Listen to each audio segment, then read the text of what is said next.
বৌমা, বৌমা, তোর হলো? ভাত ঠান্ডা হয়ে যাচ্ছে তো। এই তো মামুনি, আমি এসে গেছি। নে নে, খেতে বস। মানুর মা, মাছের ঝোলটা দিয়ে যাও। খেতে খেতে কুহু বলে, মামুনি, আমি মাছ খাবো না, আমার খুব দেরি হয়ে গেছে। রোজ রোজ তোর এক বাহানা, আমি কোনো কথা শুনবো না। তোর যে কাঁটায় ভয় তা আমি জানি। আমি কাঁটা বেছে বেছে দিচ্ছি, সোনা মেয়ের মতো খেয়ে নাও। মামুনি, আমার পেট ভরে গেছে, আমি উঠলাম। আর হ্যাঁ রে টিকলি, তোর আজ কলেজ নেই? না রে বৌদি ভাই, ভাবছি আজ যাব না। আচ্ছা মামুনি, আমি আসছি। সুমন বলে, মা, আমিও এলাম। আয়, তোরা সাবধানে যাস। দুগ্গা দুগ্গা। এতক্ষণ টিকলি বসে বসে মা আর কুহুর কথা শুনছিল। টিকলি বলল, মামুনি, আমি ভাবছি এবার বিয়েটা করেই ফেলবো। পলি দেবী বলেন, তার মানে? না, তুমি বৌদি ভাইকে এই 6 মাসে আমার চেয়েও বেশি ভালোবাসো কি না তাই বলছি। পলি দেবী টিকলিকে আদর করে বলেন, ও তাই বুঝি? আমার মেয়েটার রাগ হয়েছে? আমার রাগ করতে ভারী বয়েই গেছে। আমিও তো বৌদি ভাইকে খুব খুব ভালোবাসি। সেটাই তো করা উচিত রে মা। বৌমারা নিজের বাবা মাকে ছেড়ে বরাবরের মতো একটা অচেনা অজানা বাড়িতে আসে।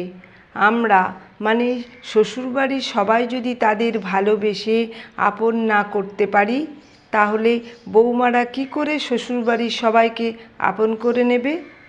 তুই তো দেখেছিস, বিয়ের পর পর কেমন আড়ষ্ট হয়ে থাকতো, সবার আড়ালে চোখের জল ফেলতো। মামনি, আমার সব মনে আছে, আমি তো তোমার সাথে মজা করছিলাম।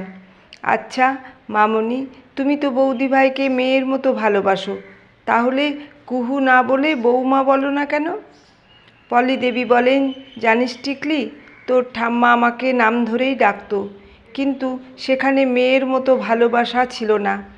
তোর দাদা বড় হবার পর আমি মনে মনে ভেবে রেখেছিলাম, তোর দাদার বউ এলে তাকে আমি মেয়ের মতো ভালোবাসবো, কিন্তু বৌমা বলেই ডাকবো। বৌমা ডাকটার মধ্যেও যে মিষ্টতা আছে, বা শাশুড়ি বৌমার মধ্যেও যে মা মেয়ের মতো সুন্দর সম্পর্ক গড়া যায়, সেটা আমি চেষ্টা করব সবাইকে দেখিয়ে দিতে। আমাদের মেয়েদের ভাগ্যই তো এরকম, যে মায়ের লালন পালনে আমরা বড় হলাম, অথবা যে মেয়েকেই জন্ম দিলাম, দুজনেই তো পর হয়ে যায়। সব শাশুড়ি বৌমাকেই তো এগিয়ে আসতে হবে দুজনের সুসম্পর্ক গড়ে তুলতে। কলিং বেলের আওয়াজ পেয়ে ছুটে গিয়ে দরজা খোলে টিকলি। সুদীপবাবু দরজা দিয়ে ঢুকতে ঢুকতে বলেন, তোর মামনি কোথায়? দেখ কে এসেছে। টিকলি বলে, কে বাবা? ও কাকিমণি, তুমি? এসো এসো। মামনি, মামনি, তাড়াতাড়ি এসো, দেখো কে এসেছেন। পলি দেবী তাড়াতাড়ি রান্নাঘর থেকে বের হয়ে আসেন। ও মা, বেয়ান যে, এসো এসো। বৌমা তো বেরিয়ে গেছে, একটু আগে এলেই দেখা হয়ে যেত। কাকুলি দেবী বলেন, তুমি তো জানো বেয়ান, ছেলে না বেরোলে আমি তো বেরোতে পারি না। আজ আমি এসেছি একটা বিশেষ কারণে। পলি দেবী বলেন, বেয়ান, বলো না, অত কিন্তু কিন্তু করছো কেন? আজকে কুহুর জন্মদিন, মানে ওই দিনই তো। টিকলি বলে, বৌদি ভাইয়ের জন্মদিন আজ? কি মজা, কিন্তু বৌদি ভাই তো কিছু বলল না। দাঁড়াও, আজ ফিরলে আমরা সবাই মিলে সারপ্রাইজ দেব। মামনি, একটু পরে বেরিয়ে আমি গিফট, কেক আর ঘর সাজানোর কিছু কিনে আনবো। সুদীপবাবু বলেন, তুই পরে কিনতে যাবি, বেয়ান আগে আপনি বলুন তো আমার বৌমা কী কী খেতে ভালোবাসে। আমি তাড়াতাড়ি বাজারটা আর একবার ঘুরে আসি। আজ নয়, একটু অফিস যেতে দেরি হবে, সে আমি ম্যানেজ করে নেব। নাও বেয়ান, একটু চা খাও, তারপর তুমি বলবে বৌমা কী কী পদ খেতে ভালোবাসে, সেগুলো চটপট রেঁধে ফেলবো। কাকুলি বলে, তুমি যদি পারমিশন দাও তাহলে আমিও হাত লাগাতে পারি। পলি দেবী হেসে বলেন, অবশ্যই বেয়ান, তোমার হাতের কিছু রান্না খেতে পেলে তোমার মেয়েও খুব খুশি হবে। টিকলি বলে, মামনি, কাকিমণি, আমি আসছি। সাবধানে যাস।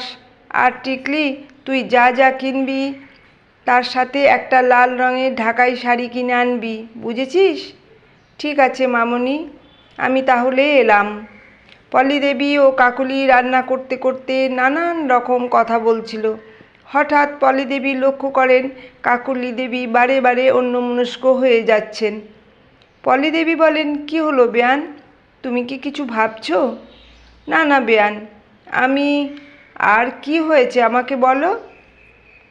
পুরনো কথা আজ খুব মনে পড়ছে বেয়ান। সব কিছু জেনেই তোমরা যে ওকে ছেলের বউ করবে, সবাই এত ভালোবাসা দিয়ে আপন করে নেবে, সে আমরা ভাবতেও পারিনি। আজ ওর ঠাম্মা বাবা বেঁচে থাকলে খুব খুশি হতেন। তুমি কেন ওই সব কথা ভাবছো বেয়ান? কুহু তোমাদের মেয়ে, আমাদের বৌমা। এত সুন্দর স্বভাবের মেয়েকে কেউ ভালো না বেসে থাকতে পারে? কাকুলি দেবী আবারও হারিয়ে যান পুরনো দিনে। বিয়ের 2 বছরের মাথায় রাজা জন্মায়। বেশ সুখে শান্তিতেই দিনগুলো কাটছিল। রাজা যখন 10 বছরের, তখন কাকুলি দেবী আবারও সন্তান সম্ভবা হন। কাকুলি দেবীর ইচ্ছে ছিল এবার যেন মেয়ে হয়। যথাসময়েই তিনি একটি মেয়ের জন্ম দেন, কিন্তু দুর্ভাগ্যবশত মেয়েটি অসুস্থ হয়েই জন্মায়।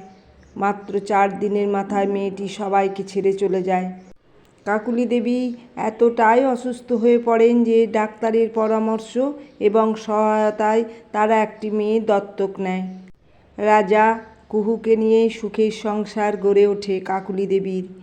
কুহু যখন কলেজে পড়ে, তখন একটা রোড অ্যাক্সিডেন্টে কাকুলি দেবীর স্বামী মারা যায়। সেই সময় রাজা কুহু তাকে সব সময় আগলে রাখত। কুহু চাকরি পাবার পর কাকুলি দেবী তার বিয়ের সম্বন্ধ দেখতে শুরু করে। কুহুর বিয়ে ঠিক হয় সুদীপবাবুর ছেলে সুমনের সাথে।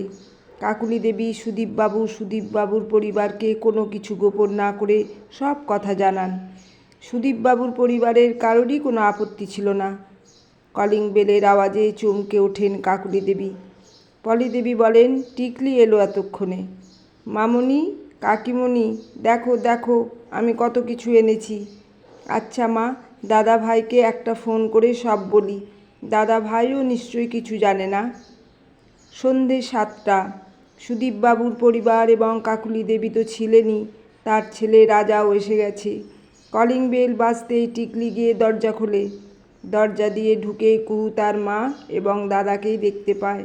আনন্দে উৎফুল্ল হয়ে কুহু ছুটে এসে মাকে জড়িয়ে ধরে বলে, মা, আজকে তোমাদের ফোন না পেয়ে আমি ভেবেছিলাম তোমরা আজকের দিনটার কথা ভুলেই গেছো। পলি দেবী বলেন, আজকে কি এমন আছে বৌমা? কুহু বলে, মা, তোমাদের কিছু বলেনি বুঝতে পেরেছি, কিন্তু তোমরা সবাই এত গম্ভীর হয়ে আছো কেন? কাকুলি দেবী যথাসম্ভব মুখ গম্ভীর রেখে বলেন, কুহু, তুমি এমন কিছু কাজ করেছো তার জন্য তোমার শ্বশুরবাড়ির লোকেরা তোমার সাথে সম্পর্ক রাখতে চায় না। রাজা বলে, কুহু, তুই এমন কাজ করবি আমরা আশা করিনি। কুহু অবাক হয়ে বলে, আমি কি করেছি? পলি দেবী বলেন, আমরা কোনো কৈফিয়ত দেব না। টিকলি দেখে নাটক একটু বাড়াবাড়ির দিকে চলে যাচ্ছে। সে কুহুর হাত ধরে বলে, বৌদি ভাই, তাড়াতাড়ি তোর ঘরে চল, আমি তোকে ব্যাগ গুছিয়ে দিচ্ছি। টিকলি জোর করে কুহুকে ঠেলে তার ঘরে ঢুকিয়ে দিয়ে বাইরে থেকে দরজাটা টেনে দেয়। ঘরে ঢুকেই কুহু অবাক হয়ে যায়। হ্যাপি বার্থডে বলতে বলতে সবাই ঘরে ঢোকে। কুহু এত আনন্দে কেঁদে ফেলে, বলে, আমি তোমাদের কারোর সাথে কথা বলবো না। টিকলি বলে, আজ তোর জন্মদিন, আমাদের না বলার জন্য এই তোর শাস্তি বৌদি ভাই। দূর, আমি কোনো বাড়িতেই থাকবো না। পলি দেবী বলেন, হোস্টেলে যাবি?